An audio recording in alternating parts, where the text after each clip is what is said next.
Throughout history, there have been events whose study has been irrevocably hampered by historians taking overtly political lenses into their reconstruction of the past. This video may at first seem to some degree controversial or provocative, but that is not the intention here. Here on Causes and Consequences, we will be taking on the challenge of giving a nuanced and fair analysis of the serfdom of Tibet in the 20th century and how feudalism and theocracy exist in the region.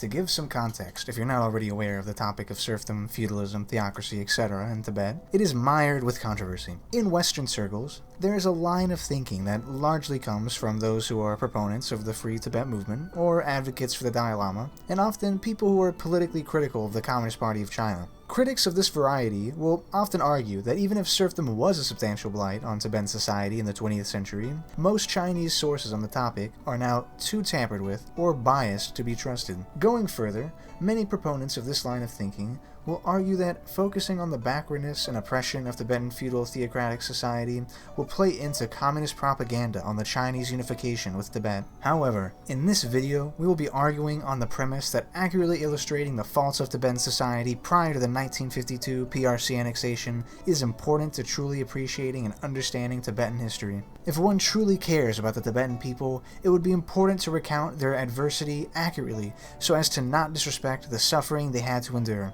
To make this video less political, we'll be focusing primarily on the period from 1900 until the early years of annexation. As we begin with the topic, we should give a prelude by explaining the relationship Tibet had inside the Qing dynasty. From 1720 onwards, the region, which is now known as Tibet, existed as a Fanshu or Fanbang state, which essentially is an equivalent to a vassal state in European feudalism. Unlike the Joseon Kingdom in modern Korea, which had a tributary status, Tibet and its Dalai Lama paid direct homage to the emperor. Within the vassal state of Tibet lay a patchwork of completely autonomous monastic communities, and in its plateau lived a semi-nomadic clan-based societies. While de jure the Dalai Lama laid claim to the region analogous to modern Tibet's borders, in reality most of the region orchestrated its own affairs as regional decentralized territories. When it comes to explaining serfdom in Tibet, the most crucial thing is understanding the societal hierarchies and class stratification. We are hesitant to use the word caste because of the controversy and baggage hanging around over the label. Typically, if a group in society have any possibility of mobility in the hierarchy, it is considered a class system rather than a caste system. While for the middle classes there was in theory some possibility of movement, though unlikely since most positions were hereditary, when it comes to the untouchable class where there was strictly fixed positions in society that would be passed down. By the 18th century, a coherent caste system network was established, which would keep a similar form up until the abolishment of serfdom in the 1950s. This system is composed of an upper, middle and lower caste, which each is divided further into 3 segments. At the top, of course, is the Dalai Lama, and immediately below is the theocratic nobility and the monk priest class. Among the nobility, there were roughly 30 Yabashi families who were thought to be descendants of the Dalai Lama, along with 100 or so Dapon families just below them, who were descendants of the royal families. The monk and priest class were in themselves another form of nobility, as they were appointed from the families of the Dapon, with many monks being monks in name only, with just cursory training and a brief time spent in the monasteries being required. The middle strata was a bit more varied and could be more described as a class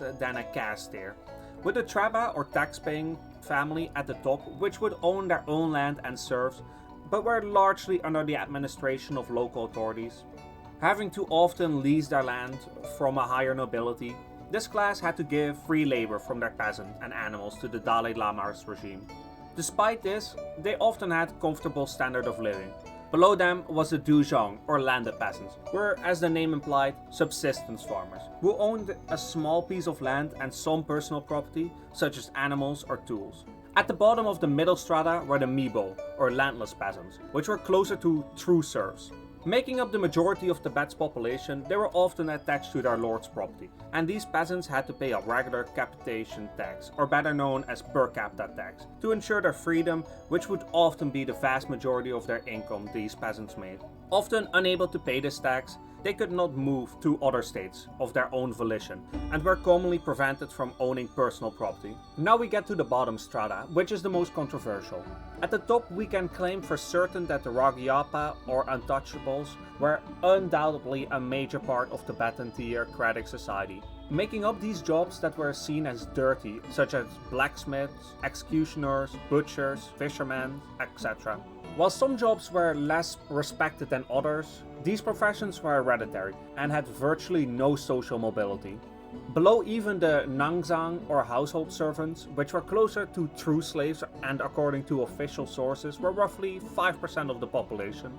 These servants could have their families freely separated and would work without compensation while being barred from private property. Now the most controversial status at the very bottom was the completely disposable slaves.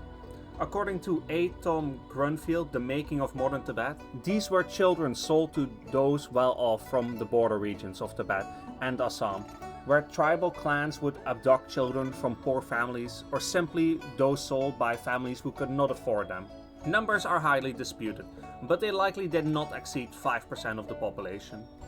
Needless to say, there were major consequences on Tibetan society due to this system. To give an overview of Tibetan society, there was roughly 5% literacy and a life expectancy of 35. While this on its own could be caused by other factors, it's important to mention the more direct effects of serfdom. The Tibetan agricultural practices which serfs endured were primitive tool-based farming in low-yielding environments where agriculture was not well suited. With such long hours and intense labor to achieve basic subsistence, there was no initiative for innovation or motivation to work. The primitive practices upheld by the nobility resulted in a declining birth rate. Due to the lack of resources among serfs to support individual children, an arrangement known as fraternal polyandry was devised, where one woman would have multiple, usually two, husbands who were biological brothers who would support the same woman. This arrangement lowered the birth rate as a means to lower resource scarcity and prevent all-out starvation. In the late Qing dynasty, despite many people's misconceptions,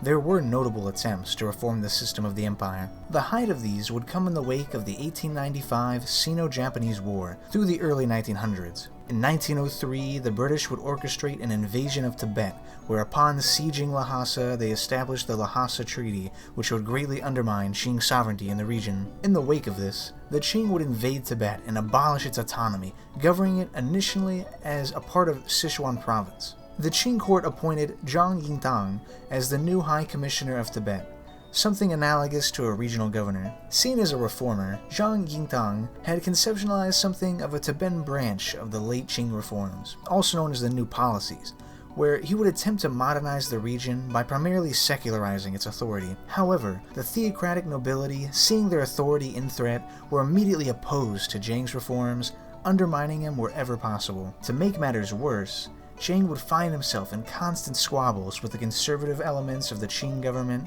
who were distrusting of him due to arbitrary familial ties he might have had. Following the Xinhai Revolution, which ended the Qing Empire, a select group of prominent nobles and intellectuals in Tibet sought to reform and modernize the region. Most of this was made up of moderates such as Changlo Chen and Sonam Glaipo, two petty nobles. The most notable political party would only be founded in 1939, known as the Tibetan Improvement Party. The Tibetan Improvement Party, also known as TIP, was founded by the revolutionary Pangdasang Rangpa, who was heavily inspired by Sun Yat-sen. Close confidant to Rangpa was Gendam Chofel, one of the highest-ranking monks in the region. Chofel would write a series of radical essays on the reforming of Tibetan society that would become highly influential among intellectual circles. The party took radical stances on how society should be reformed in Tibet, wanting to utterly remove the Dalai Lama from any form of power. Beginning with the complete secularization of Tibet, the TIP believed that they could then start the establishment of public education and infrastructural improvements in Tibet as part of the Kuomintang national agenda. After the Chinese Civil War, where the People's Liberation Army and the CPC defeated Chiang Kai-shek's Kuomintang, Tibet would remain de facto independent. While not being in the United Nations, Tibet's international recognition had continually persisted in limbo due to the various earlier treaties between the British and various Chinese governments. Due to the certainty of Tibet's eventual reincorporation due to the extreme numerical inferiority, the Dalai Lama's regime would meet with the representatives in New Delhi. There, a 3-point treaty was proposed by Ambassador Yuan Zhongjian, which stipulated that the Dalai Lama would be kept in place under autonomous government in a constituent country, but the PRC would take over 3 aspects of the region. Military defense, foreign relations, and international trade would all be commandeered by the CPC. The Dalai Lama's regime was under the belief that they could always call upon the Chinese military assistance if they needed, and felt that they would be able to negotiate their own foreign relations better in their favor. In the end, they would only agree to one point: foreign trade, as they asked for a priest-patron style relationship, analogous to their own territorial administration under the Yuan dynasty rule. With no resolution, the PRC would send a battle-hardened military detachment of 40,000 troops to the border of Tibet to force the administration into negotiations. Firstly, Tibet would appeal to the United Nations, but without any official representation, a drawn-out process began, where they awaited a UN representative to bring their issue to the General Assembly, though only El Salvador would take up this aim, where they would fail to even get it there in time. Though El Salvador was branded as an American puppet by the communists for doing so, in reality the US believed the issue to be an Indian one, while the UK remained interested in whichever decision India would make. With the USSR viewing the conflict as an internal dispute within a nation, they felt that even discussing it in the General Assembly would be a violation of sovereignty. India advocated for a peaceful resolution, but there were no leading nations willing to discuss the issue. With no response received from the Dalai Lama, an interest in détente with China from the USA, the outbreak of the Korean War, and fears of the issue being further discussed in the United Nations, the People's Republic of China would initiate formal invasion. With the feudal bureaucracy governing Tibet and its poor infrastructure, the Tibetan army was unable to communicate properly, and by the time the Dalai Lama had heard of the invasion, his main forces were already encircled. With constant Tibetan defection and collaboration from the anti-Dalai Lama ethnic camps, the region would soon be annexed. However, the Dalai Lama's government was kept in power. Under the CPC rule, the Tibetan people were given a 17-point agreement with the intention of modernizing Tibet. One of these included the abolition of serfdom. With the 14th Dalai Lama appointed, many Tibetan people hoped for the promised equality guaranteed by the PRC. A large number of the younger Tibetan upper class saw opportunity to help their fellow people. However, constant opposition from the aristocracy would continue to persist, and inevitably there were large amounts of unrest in Tibet when many of the promised social reforms were not yet met, while simultaneously the reforms took place in the neighboring regions.